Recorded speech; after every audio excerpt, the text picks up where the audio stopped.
In this video, I'm going to show you guys how to add some online B-roll to your videos, similar to what you're seeing right now. First off, before we begin, to find B-roll, you have a lot of options. There are sites like pixabay.com, which are copyright free, but if you're also doing things under fair use, you can use YouTube videos by typing in YT to MP4 on Google, or try screen recording. After you have the videos you want inside the Premiere project, in the beginning, I already created a sequence. You can do this by just right-clicking and then new sequence from clip. That's footage of me talking.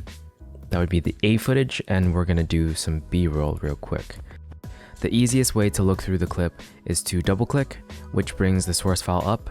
Then what I do is I scrub through it, and once I find a section I'm looking for, I hit in and then out, then drag the clip onto the timeline. From here, you technically can be done if you want, but I like making the clip look a bit more unique. So what I do is create a duplicate by holding Alt the entire time, and then clicking and dragging the clip to the video layer above. With the duplicate, I go into the effects control window and then lower the scale by a bit. Then I go into the effects panel and look for drop shadow and add that to the top clip. I like making the drop shadow very visible, so I usually increase the opacity, distance, and softness. Also, if any of these windows are missing, just go to the top bar and hit window, and then you'll find it on the list there. For the bottom clip, I look for Gaussian blur in the effects panel, drop that on, and then increase it in the effects control panel. Then I also add a tint, which I like to make blue. And also for Gaussian blur, don't forget to click repeat edge pixels. And there you go. We have the look that we want. However, doing this every single time is kind of long, so there are a couple ways of making it shorter. Say you found another good section for B-roll. Let's add that the same way. Then after you duplicate the clip, what you can do is copy the one underneath. I'm on a Mac, so I click Command C. Then I paste special by clicking Command Option V. A window will pop up, and all you gotta do is make sure everything is checked, and then the effects will copy over. Make sure you copy the bottom and paste it to the bottom, and same for top to top. That's one way. Another way is to actually make a preset, which is pretty easy. After you have the setting that you want, basically just hit motion. You don't have to click scale, but I like to do it just in case. And then command. Make sure you're holding command if you're on a Mac and control if you're on a PC.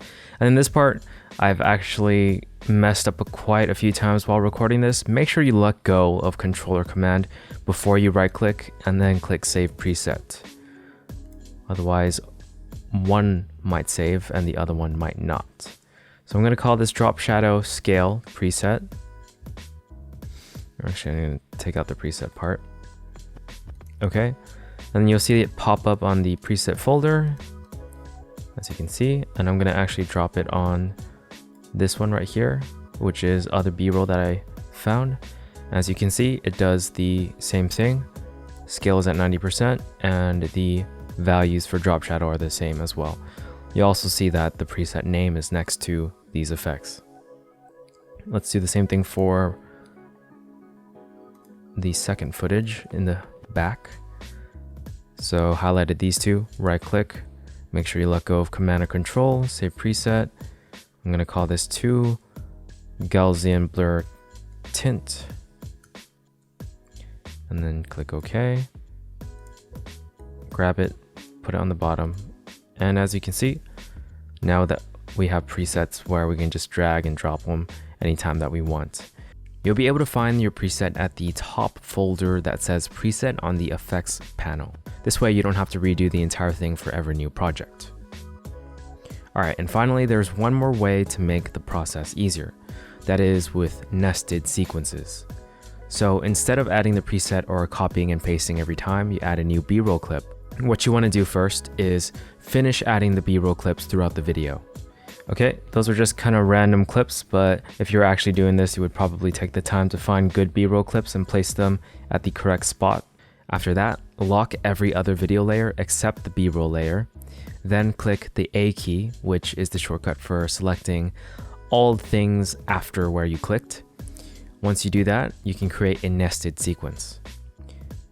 With the nested sequence, all you need to do is duplicate it, just like how we would duplicate a B-roll clip, and then apply the presets like you would on a single pair of bottom and top clips. And as you can see, as we scrub through, the effect has been added to every B-roll clip. This way, you only have to add the effects once. Alright, and that is it for this tutorial. Keep in mind that these editing techniques can actually be applied to a lot of various things, so stay creative, my friends. Don't forget to like and subscribe if you found this tutorial helpful. It really does help, so thank you. Let me know if you have any questions in the comments below, and I'll try to get to them. Thanks for watching, and see you in the next one.